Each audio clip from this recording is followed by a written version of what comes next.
Hello everyone, hopefully you can all hear me well. I'm Mark Farrelly, I'm the HBAN lead for Leinster, the Leinster region, and working with International Angels. For those of you who don't know me, I've been around the Irish ecosystem for a while.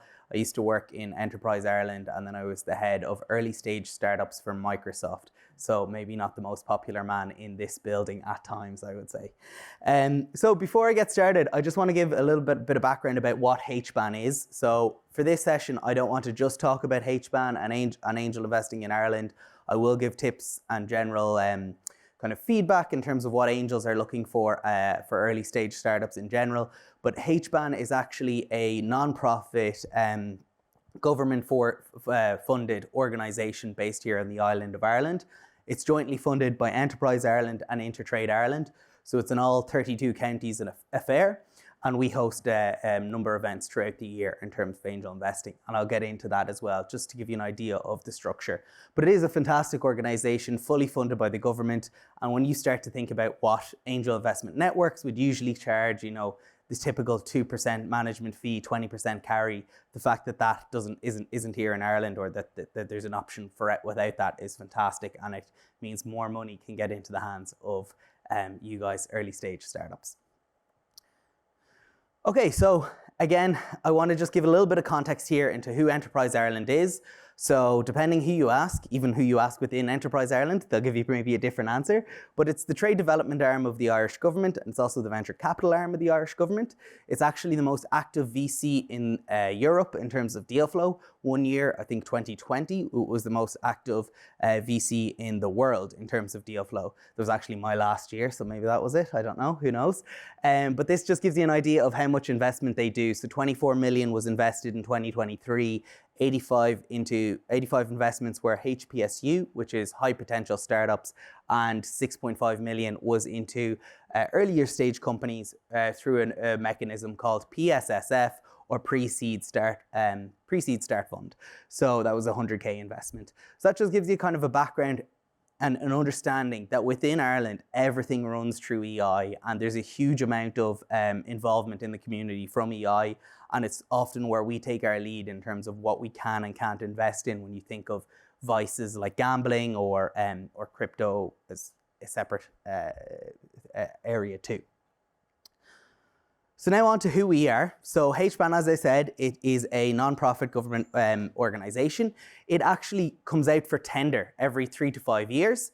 So it had been run previously by the BICS, the Business Innovation Centre, and Dogpatch Labs and the Connected Hubs up here won the tender to run it about 12 months ago. So we had a 3-month transition period, and we've been running it for the last 9 months. So this is who we are. So Dogpatch Labs is just located just across the water here. It is an innovation centre. It's the largest innovation centre in Ireland. There's about 180 companies in there at the moment. Dogpatch run other programs like the NDRC, which is the National Accelerator Program.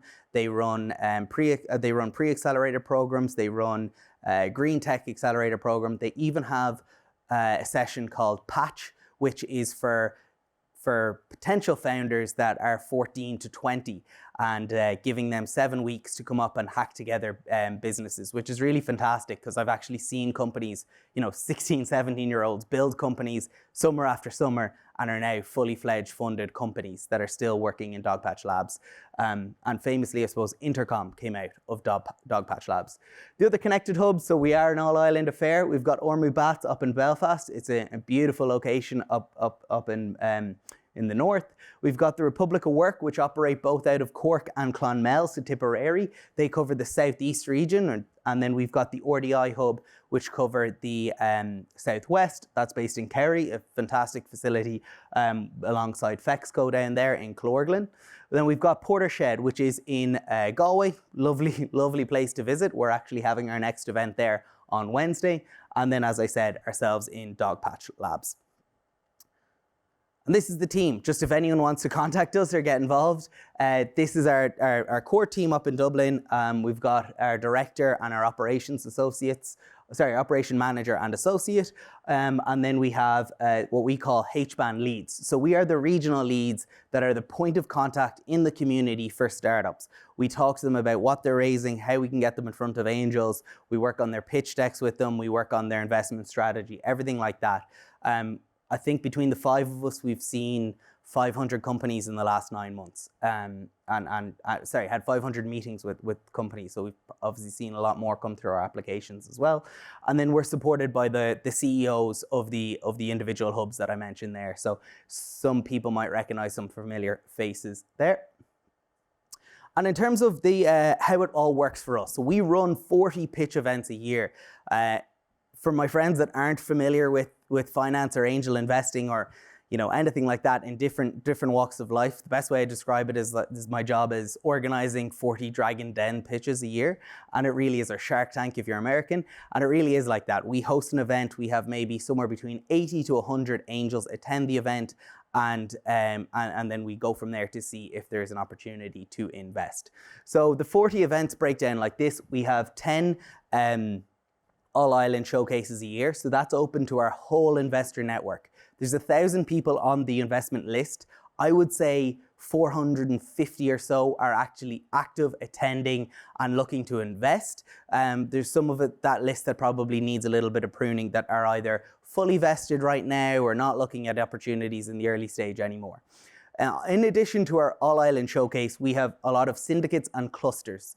The difference between a syndicate and a cluster is that a syndicate will have a formal agreement to invest together. So it might be something small, like the Bloom Syndicate is only a couple of €100 to be a member of it, and that means that they can all invest through the same nominee structure. They can pool their resources and they can, manage due diligence together as one unit. You can be in that. You don't have to invest in every single opportunity that goes through Bloom, but you can pick and choose which ones you want to do. They meet every second month, so 6 times a year. And then we have our other syndicates that meet quarterly. So out of it here, I'm sorry, I don't need to be leaning back the whole time. Out of it, we've got the HBAN, which is based in the southeast. We had a fantastic event yesterday in the Montanati Hotel with them. We've got KBAN, which is the Kerry Business Angel Network. Both of those are down in the south and they are clusters rather than official syndicates. Then you've got MedTech and Tech Operators, which are our non-regionally based ones, but are industry based. So MedTech is medical devices, as you can imagine. They're looking at some life sciences, but for the most part, they're medical devices. Tech Operators is really cool, really interesting one, and pretty apt to be talking about it. 1, because they're meeting today, and that's where I'm jetting off to after this meeting. And 2, because there's a lot of ex-Googlers, they call them Zooglers. A lot of them are a part of it. So it's a 30-person organization. People from what we would call the Silicon Doc companies, all of the Googles, the Facebooks, the Metas, the Microsofts of the world, the early employees of them when they came to Ireland. So people who've been doing 15, 20 years in those tech companies and are now alumni of it and are looking to invest and give back to the community. So it's a really interesting one. They focus on tech, B2B SaaS, really, realistically. And then the other ones we have is West by Northwest, which is regionally, and Northern Ireland, which is regional. The reason a lot of these are regional is because they have been around for, long before the ubiquitousness of Teams or Zoom or Google Chat or whatever. So they just clustered around different regions where they could invest together as a group. And just when I was saying about, the one thing I didn't mention there, we only do 10 of all-island showcases a year because we don't invest in July and August. There's no appetite for investor meetings. And this really interesting slide came up from Barry Brennan, the Jaleo meter, which I thought was pretty apt and a way of describing what the investment scene looks like. So obviously, I don't know, it's definitely a thing in Ireland and in New York anyway, that VCs always wear gilets forever. Oh, I know this is a pan-European thing, so maybe it's not as accurate there. But it really does kind of give a good example of where VCs are and angels are very, very similar. When we look at our statistics, it really kind of pans out like this in terms of when the initial investor meeting happened. So like one thing I would point to here is that in December, it looks like, oh, that's a terrible time for investing. That's a brilliant time for closing, but it's not a particularly good time to have your first meeting, because that's angels, VCs, any investors aren't really looking for it. There might be a tax incentive to get it over the line, but they're looking at stuff they met in September and October to get those last few tax incentives over the line.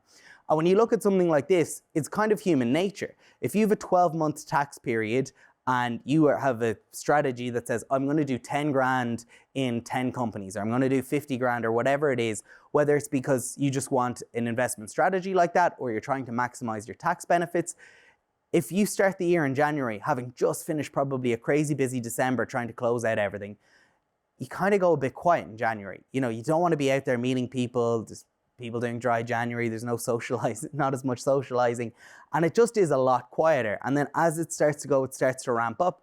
And then by the time you hit June, you are trying to close some deals because you're going, wow, I'm halfway through the year, I'm meant to do 10 deals and I've only done 3. So a lot of times we see a lot of investors trying to close around June, and it's getting pretty heavy active now. To give you, I'll go on to some examples in terms of our numbers too, to show you what we've seen this year. July and August, as I said, really dead months. So there's a huge, then what happens is come September, you know, you've said, oh, by June, I've got 3 out of my 10 deals done. Not ideal, but you know, I'm nearly halfway there. And then September hits and goes, oh wow, I still only have 3 done, and I've got 4 months of the year to get 7. So it really is a heavily active and noisy environment in September and October. And then by the time November and December comes, it's all about closing. So this is just a little statistic about what we've done in the last 9 months since we started. So 8.64 million there is the total amount that we've raised for 43 companies. That also includes a very, very slow Q1, so I can talk about that a little bit as well. There's some other high-level statistics as well, but something that we're pretty proud of is that 30% of them, 30% of those 43 companies were female-led companies. Another statistic that's not up there that we're hugely proud of is that 42% of that 8.64 million went to female-founded or co-founded companies.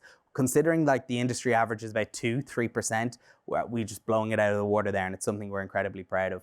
And we think maybe the fact that we've brought on 195 new angels into the ecosystem that weren't investing beforehand is helping that number, because we're particularly targeting getting more female investors in the door too. In terms of updates, because this was at the end of Q1, we have some updates. So that 8.64 million, because so much stuff bled into Q2, is probably a conservative estimate of that is probably about 15 million now. That 400K is our largest investor. That's definitely now 650K. And the deals completed is probably closer to 50. We won't know what is closed and what's fully closed and signed, sealed, delivered probably until we do our quarterly report in June. But that's just kind of a high level idea. And then some other key statistics, especially for Irish investors or Irish startups in the room that are looking for Irish investors. This gives you an idea of what the check sizes are and what instruments are used. So the big check sizes, 15% of those check sizes that we had were over 100K. There was a couple that were, well above 100K as well, but it wouldn't have been a huge amount. Then you've got a good chunk that are, 5 to 20K. I would say our average check size is about 20K, but we're corralling many investors in together so that it's maybe, 5 people coming in for 20 and then 150, 100, whatever it is. Interestingly, very few people like to invest between 50 and 100. It's either 50 or 100. So that was an interesting thing when we looked at our statistics. But yeah, that's just high level. Really important though in the Irish system is that a lot of what the angel investors are looking at is equity-based investments. We in Dogpatch Labs have been a huge proponent and advocator for safes, but safes, CLN, ASAs, they're not as preferred by angel investment for tax reasons. I'll go into that later. But it is just really interesting to see where the money's going. And it also probably speaks to Ireland's nature and Ireland's angels' nature to be a little bit more risk adverse, to be completely honest. You know, they might just wait for that later stage, and for companies that have got to the point that they're revenue generating, and not hugely important how much revenue, but the fact that they have proven that customers will pay for it, we often see that. So for anyone here who's actually looking to apply, it's a pretty simple process, but it is very step-by-step process driven. So as you can see there, we start with a weekly web application review. So our operations team goes through that every week. It's you just apply to pitch at hban.org. Very, very simple. Just ask you a couple of questions, send in your pitch deck. We're looking at there to see how much you're raising, what your valuation is, do you fit the ballpark that could work here.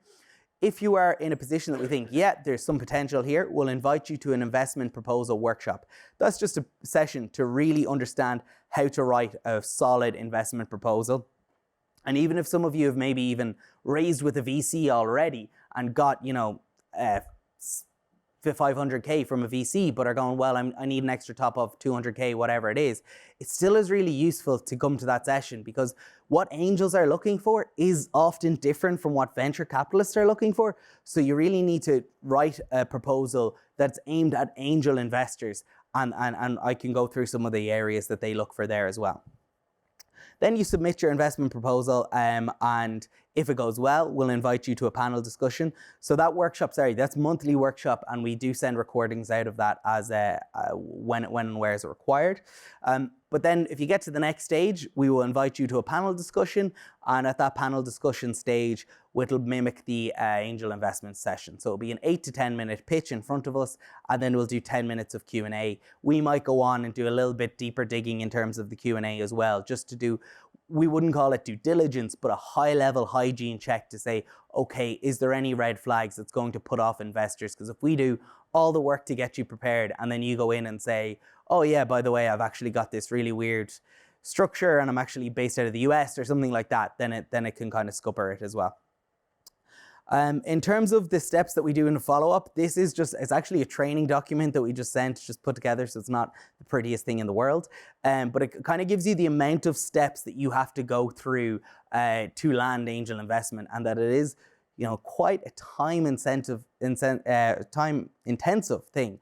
And I feel like whether or not you're investing from VCs or angels, it is always going to be the same. Angels aren't able to do the same portfolio play that a VC does. They don't have that sort of funding. So oftentimes their DD is just going to be as tough as a VC DD. So it's just something, I suppose, to take into account. So just really quickly, what we would do after you pitch to all our angels at a session is that they'll get a tally form to say, are they interested in investing with you? And then we start organizing follow-on meetings, one-to-many follow-on meetings, get as many questions out of the way as possible, corral all the angels that are still interested at that point, and then once we corral them all, start talking about what steps are needed. Is there anything else that needs to be put into the data room? Is there someone who can lead on DD? Is there someone who can lead on the deal? And that doesn't have to be the person that's investing the most, but a point of contact for the startup, so that they don't have to be emailing 17 people. And especially if this is a group that have invested multiple times together, it can be really, really, really useful. In terms of the actual meetings we have with them, one thing that I've noticed is really useful is to get people to go around the room, get the investors when they're going around the room to say, give a bit of context on who they are, and especially if it's investors that don't know each other. If they give a little bit of an introduction, one, it makes it harder for them to ask really tough questions, and to be really brutally honest, it kind of, you know, humanizes them, I suppose.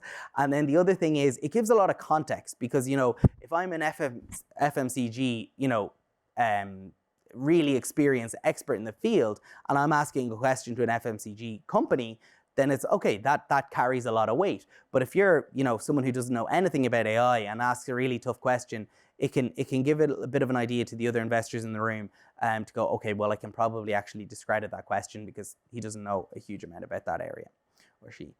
So yeah, that's it. That's steps in terms of our steps and how it works. In terms of understanding, are you investor ready?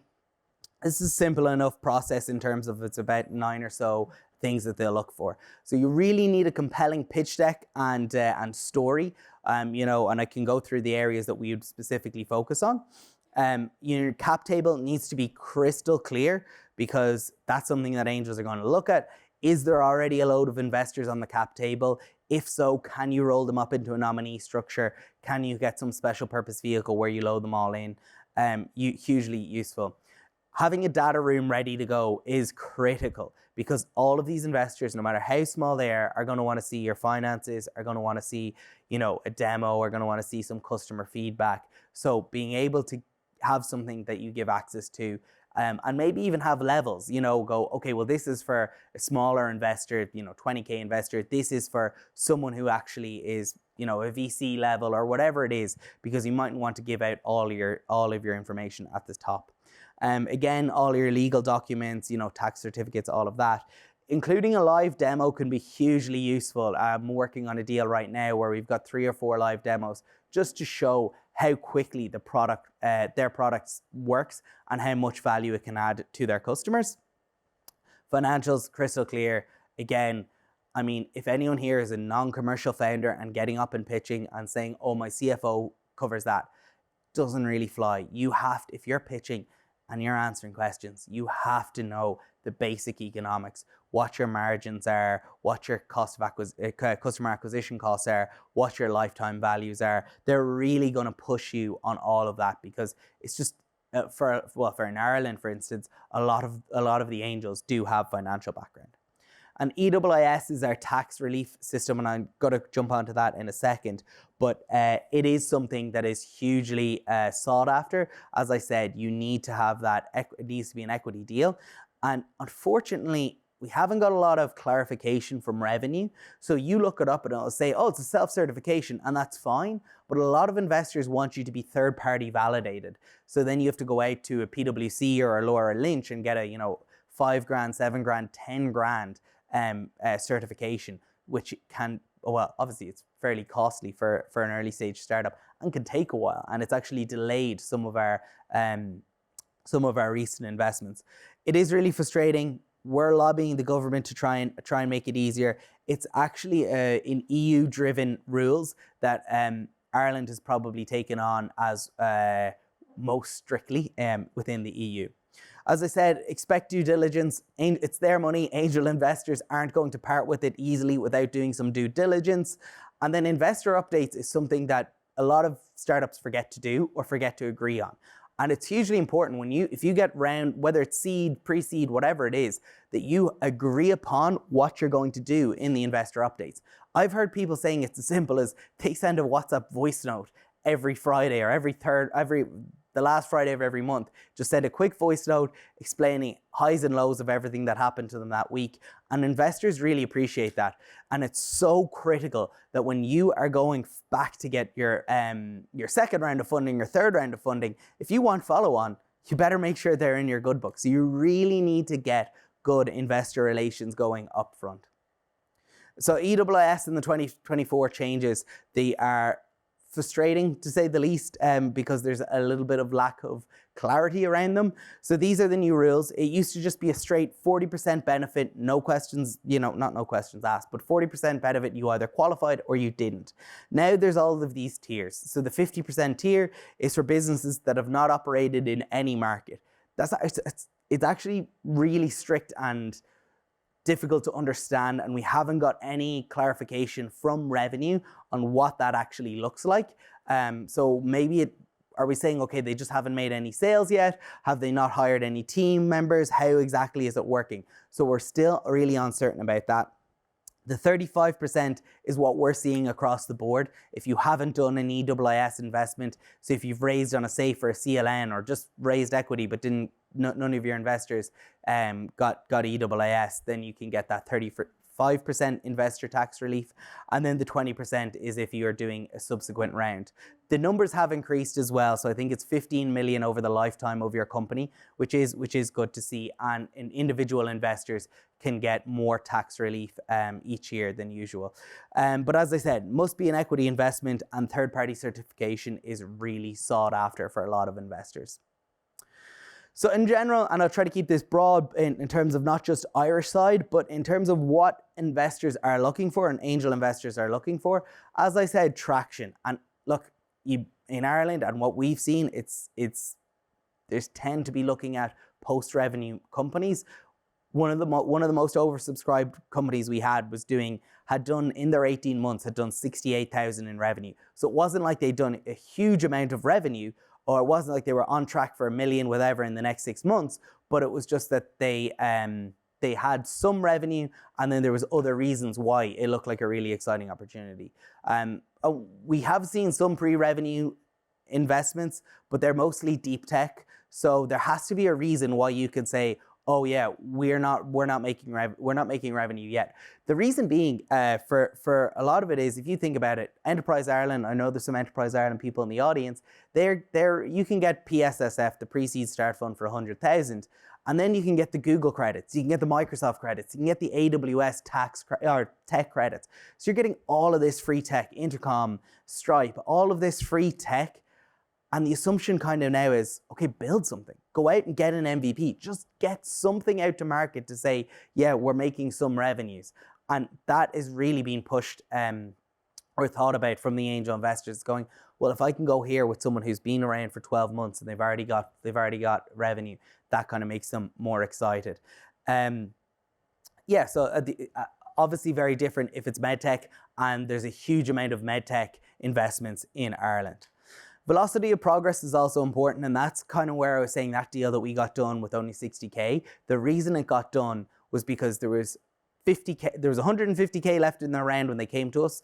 We did everything, got them ready to pitch. They went to Web Summit and got 100K written into them, and had probably could have closed without us. But they, because of all the work that they done, they gave us an allocation of 50K, and we got that done. But there was people genuinely in that room that didn't let them leave the room before the money hit their bank account. So we had the first follow-on meeting like we usually would a week after, and we just had to turn up to tell 17 angels, sorry, you weren't quick enough. People already handed over the money within 24 hours. Market opportunity, fairly straightforward. Your TAM, you want to be as big as possible. Your SOM, you probably want to be as narrow and focused as possible early on to get an understanding that right now you're going after a very select market. You're not being opportunistic. You know exactly what you want. Team, everything's different here. Some founders will go, I really like a first-time founder because I want to invest in people that are incredibly passionate, that want to go after this thing, that have found a problem, that have a huge amount of domain expertise. Some other people are like, I want someone who's been there, done that, understands the area, understands the startup journey, and has experience going through it. It'd be surprising if you start going through the numbers of when startups are most successful. I think the most successful age, and don't quote me on this, but I think I heard Bobby Healy say 49 years of age is the most successful founder age before, which is probably a little bit older than you expect, but it makes sense when you think about it because they have the domain expertise, but it's not what you see on the Silicon Valley sort of situations. And then product, it's just, look, you want to make sure you position yourself as a pill and not a vitamin. Yeah. So you need to be medicine. You need to be a need to have. You have to make your problem sound as bad as possible, and your solution is as amazing as possible and is solving a real pain point for your customers. If you're a nice to have, vitamin style thing, when the going gets tough, when the market in general slows down, are your customers going to pay for you if you're only a nice to have, not a need? And then here's some key considerations for investors that are looking at AI startups. So I recently had a session with Sarab from Sure Valley Ventures with our angels, and we had a good session with about 25 or so angels afterwards, talking about what their fears and concerns in angel investing were. So the moat is really important. Why is your product different? It's standard and everything, but you really need to differentiate yourself in this area. And then where you fit in relation to the big tech players is huge. So we've had a few AI-based companies fail here because people have gone, well, why wouldn't Microsoft start doing this? why wouldn't Google start doing this? Why wouldn't Meta start doing this and eat your lunch? So really have to understanding where you fit in that value chain and why the big players wouldn't move into that value chain. It's something that investors are always asking. Concentration of investments, they are always worried that everything has AI. And they're starting to go, oh, maybe I shouldn't do all AI in case something happens in that area, in case there's new technology released and that sort of thing. The due diligence and the timing, sometimes they just don't have enough time to do the deep tech DD that is needed. It might be easier to just invest in a protein bar company or cold brew coffee company or whatever it might be, because you can taste it. There's not a huge amount of tech due diligence needed there. And the timing as well. You need a huge amount of resources just to keep up with the amount of things that are going on in AI. What is the new releases from Google? What's the new releases from Facebook? Could this make us completely unusable or not unusable, but lower our value proposition? Your data source is critical here as well. They want to see where you're getting your data from and why your data set is important. And then the hiring plan. AI engineers are incredibly expensive right now, and they're a finite resource. So if you're not a tech founder, do you have a tech co-founder? How much are you willing to pay their co-founder? Do you have finances ready to go for them? ESOP, is ESOP the employment share options pool? Do you have an opportunity there? Are they getting a chunk of the business as well? And then a deep understanding of your vertical. You might know your AI and your tech brilliantly, but do you know the customers you're selling to? Do you have a deep domain expertise in HR or finance or construction or whatever or vertical that you are trying to disrupt? Because that's where the real money and opportunity is. Some market observations that I've touched on a few of them at the moment, but we definitely have seen a reduced activity in Q1, as expected. As I said, we saw Barry Brennan's fantastic slide up there. So there is a reduced activity in Q1. We're starting to see things heat up in Q2. As I said, I think we closed more deals in the first week of Q2 than we did of all of Q1 combined. We are seeing some angels doubling down on their portfolio companies. They understand that the market isn't as amazing as it previously had been, and they're just making sure that their companies survive and getting those investments in. And it's also probably just time from 2 years ago when the market was really frothy. Those companies are now looking for their follow-on investments, and that's why some angels are focusing on that.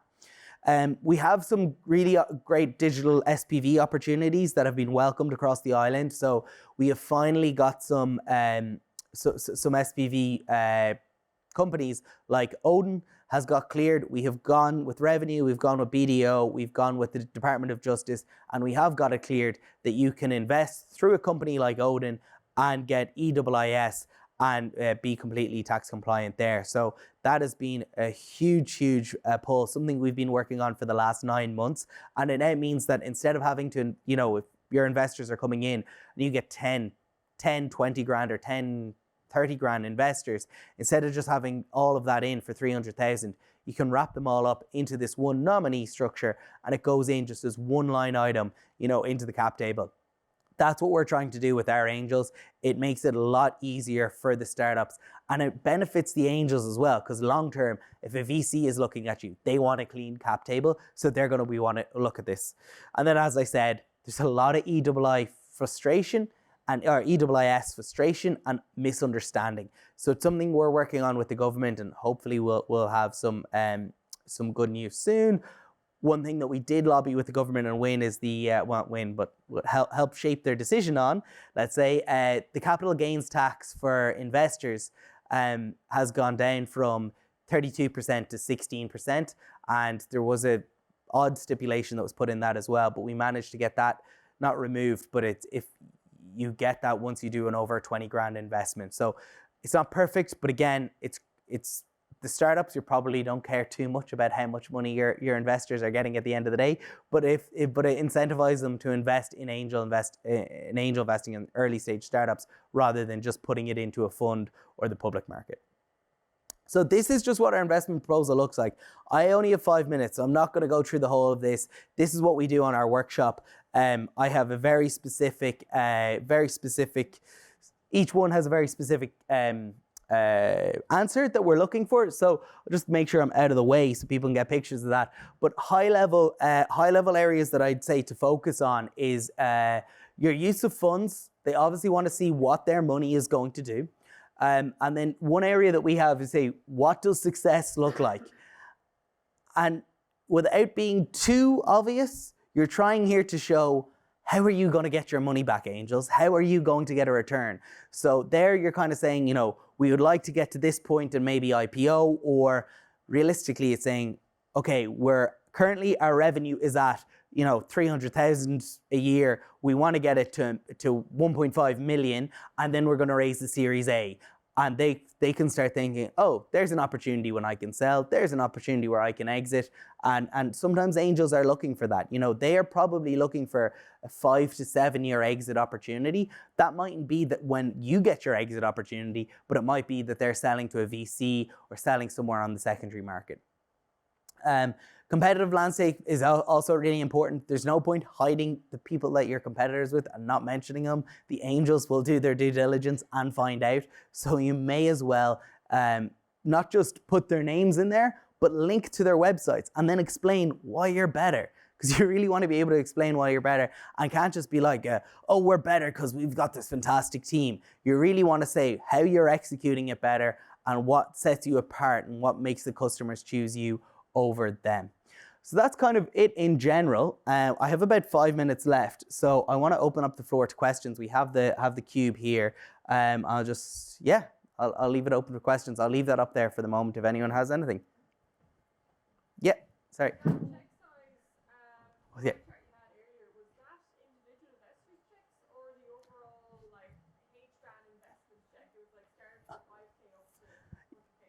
No, that would be individual investor check. So yeah, we wouldn't take a 1K or a 2K check really. And the only time we do like a 5K check is if we had maybe an Odin opportunity where there's actually 5 or 6 people coming in for 20, 50, you know, whatever it is, and then a couple of 5s coming in.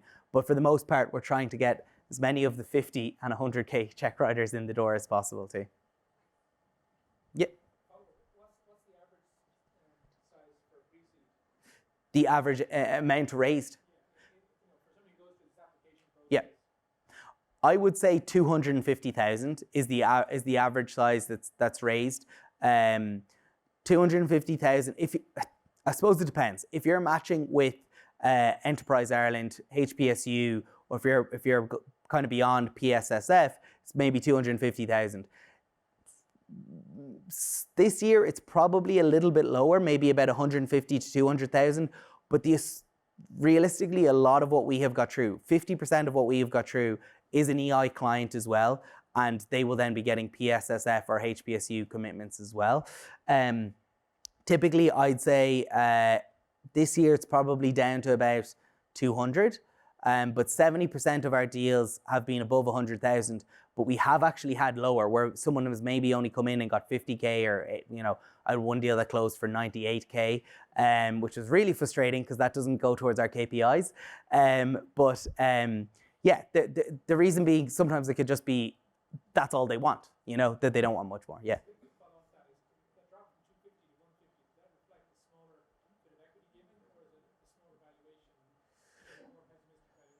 It's just a smaller equity is given at the moment, yeah. Although valuations, I mean, we're seeing a lot of CLNs and safes coming into us this year. What has been closing has been very, what I would say, maybe generous valuations for angels. Sorry, James.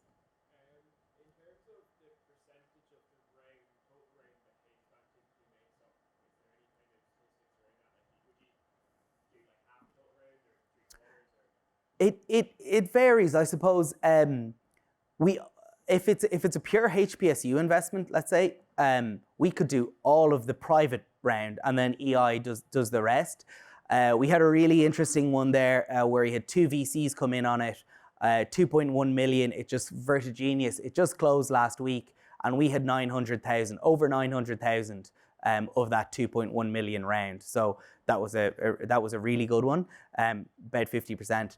But I don't have a statistic off the top of my head for you, James, but anecdotally, I would say private investors, we're probably actually above the 50% mark for the most part. Yeah.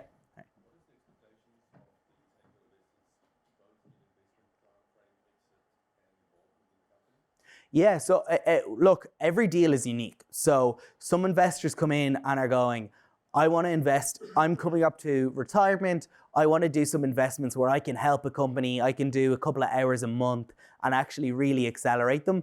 Some investors are like, I don't want to touch this. I just want to give this money and let it go off. I can't really help here. And for them, they might join a syndicate where it's like, okay, 10 of us are investing, one of us is an expert in this area, they can give a little bit of guidance. So that's kind of the activity levels.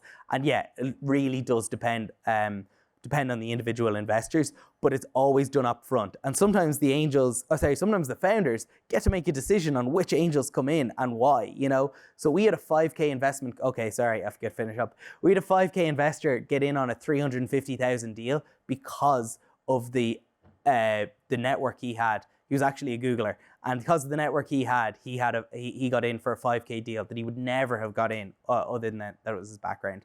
And investment payback is probably about 5 years. They'll take 5X's, 10X's, they're not looking for moonshots for the most part. Okay, that is my time. So I really appreciate it all joining here. It was I couldn't see you for most of it because of the lights, but if anyone has any questions, I'll be here for the next hour and happy to chat about angel investing. Cheers, thank you.